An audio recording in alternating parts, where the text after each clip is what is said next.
En la historia de la filosofía, la verdad ha sido un eterno problema para los filósofos, es decir, siempre ha estado en tela de juicio. Se le ha dado infinidad de interpretaciones, de definiciones, pero también es cierto que el devenir histórico de esta verdad y de esta búsqueda también ha estado permeado de vicisitudes, de acercamientos y a veces de distorsiones. Pero no podemos desechar este camino recorrido, sino al contrario, partir de él y seguir construyendo, seguir buscando pues esa verdad. Dentro de este recorrido histórico, pues quiero tomar dos filósofos. El primero, Platón, que dice que la verdad es aquello que es verdadero en el discurso que se dice de las cosas como son. Falso lo que dice las cosas que no son. Y en la metafísica de Aristóteles dice, negar lo que es y afirmar lo que para mí no es falso, en tanto es afirmar lo que es verdadero. Entonces aquí vemos pues estas dos posturas filosóficas, tanto de Platón como de Aristóteles.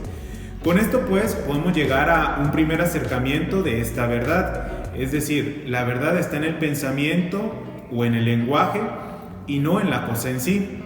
Y lo segundo, tomando la postura de Aristóteles, que es la medida de la verdad es el ser o la cosa en sí y no el pensamiento o el discurso. Vemos cómo se contrapone una con la otra.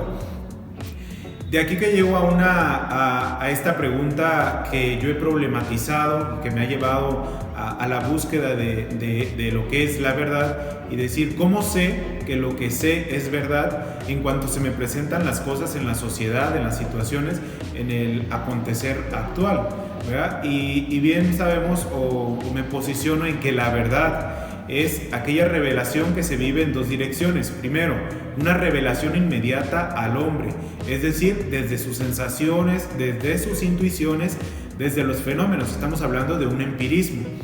Y segundo, como una revelación de aquellos conocimientos excepcionales que se da desde las esencias de las cosas, es decir, desde aquel principio fundante y fundamental de la cosa. Es decir, aquí estamos hablando de una metafísica o de una teología incluso, ¿verdad? Pensar que aquellas cosas nos remiten pues a Dios.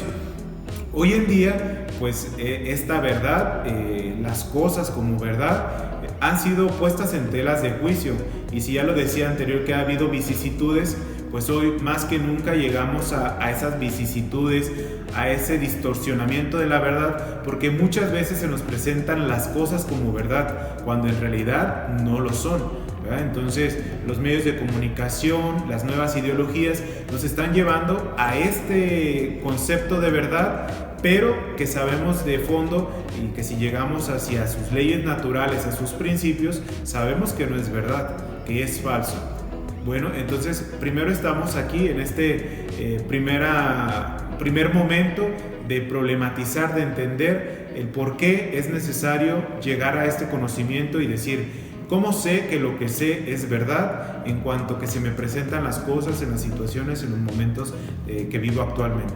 De modo que desde este análisis expuesto abordaré esta problemática del conocimiento en cuanto a la búsqueda de la verdad, es decir, cómo sé que aquello que sé es verdad, puesto que se puede juzgar desde la conformidad de las cosas con ellas mismas, es decir, la verdad es aquello con lo que concuerda el concepto o la formulación del mismo.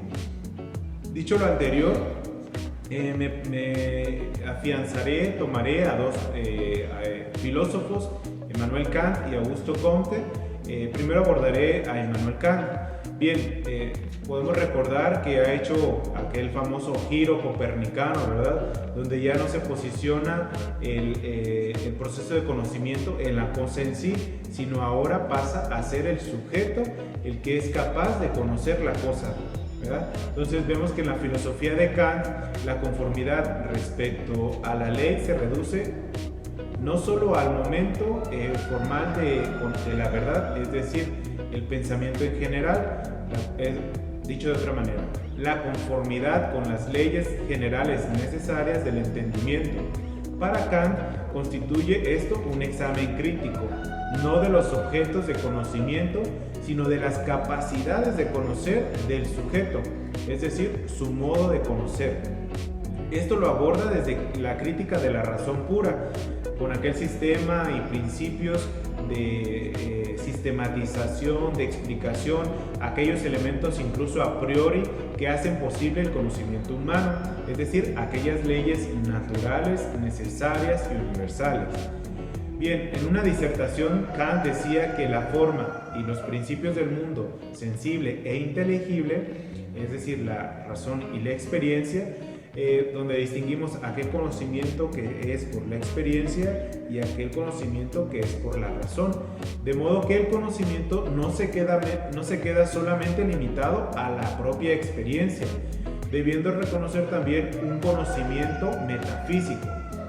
En su obra de la filosofía trascendental, edificada justamente sobre esta idea de que un sujeto impone las condiciones subjetivas a la posibilidad de que las cosas sean conocidas o pensadas, es decir, la manera o la forma de conocer y cómo se representan aquellas cosas.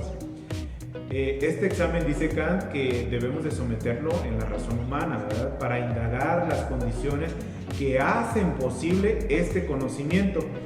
Es decir, si podemos pensar alguna cosa, debemos pensarlo también en su relación necesaria y universal entre los sucesos de la naturaleza, aquellas leyes que fundamentan esta base, ¿verdad?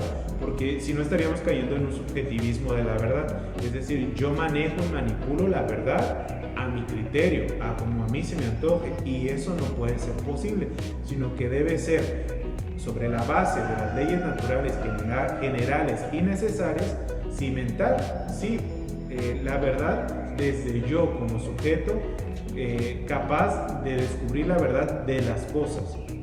Así pues, determina que para entender la experiencia es necesario tener estos conocimientos que no provienen de la experiencia. Esto equivale a que no es el entendimiento el que se deja gobernar por los objetos, sino que son estos los que se someten a leyes de conocimiento impuestas por el entendimiento humano.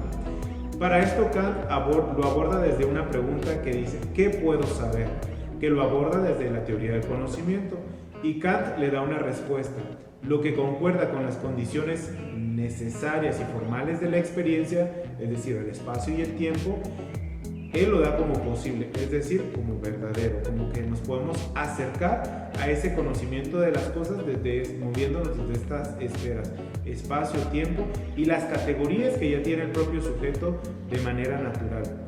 De modo que razón y experiencia se deben de fusionar para dar un conocimiento y dar una estructura también. De modo que el sujeto conoce en las cosas aquello que ha puesto sobre ellas mismas. Conocemos la realidad según nuestro modo de conocer. Llegamos a esta verdad de acuerdo a esta base de leyes universales y necesarias, pero también de nuestra propia experiencia. Es decir, se da este conocimiento a priori, pero también a posteriori. De modo que el sujeto surge también de esta fusión de la razón y la experiencia.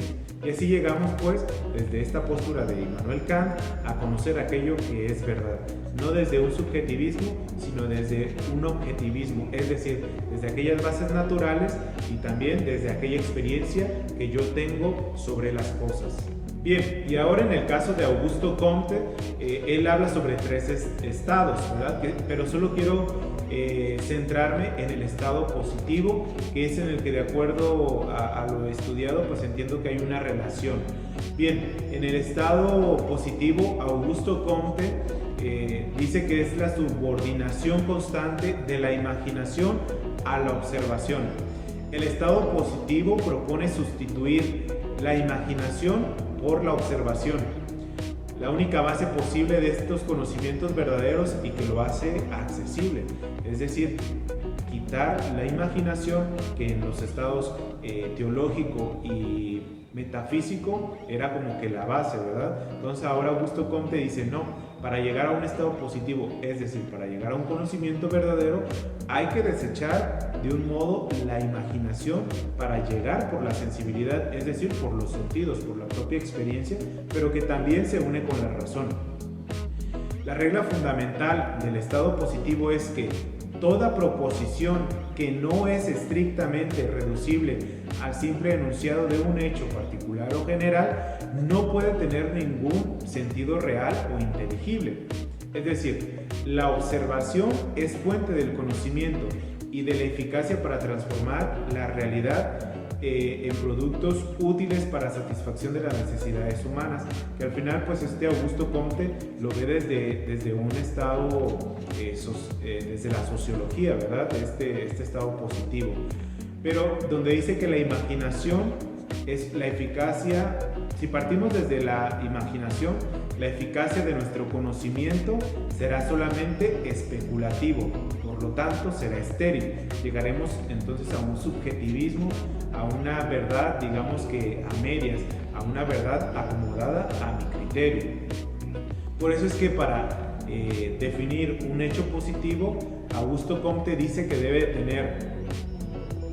ser un hecho experimentable, verificable, incluso repetitivo, y que implique una ley natural a la cual se convierta esta verdad también de alguna forma en una ley. Es decir, Augusto Comte también toma de alguna forma lo que ya dijera Immanuel Kant, aquellas leyes naturales que ya están en nosotros, pero que también desde la experiencia, por eso dice que debe ser un hecho experimentable y verificable, con el cual nosotros podamos llegar a esa verdad.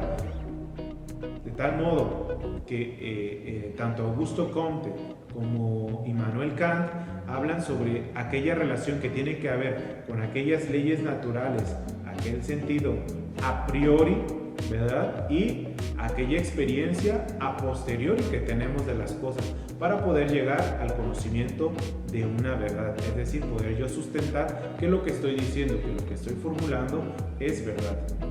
Bien, y entonces tomando estos dos postulados, tanto de Immanuel Kant como de Augusto Comte, que diré que Augusto Comte lo ve más hacia lo social, dice que las cosas y las ideas surgen de acuerdo a nuestro modo de conocer y de interpretar esta realidad, ¿verdad? Y nos postula estos tres estados, donde yo he tomado más el estado positivo.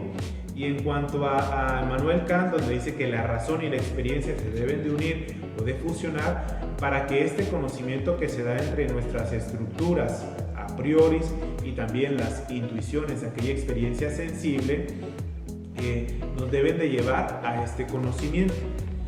Entonces, ¿cómo podemos entender tanto la postura de Augusto Comte como la postura de Immanuel Kant?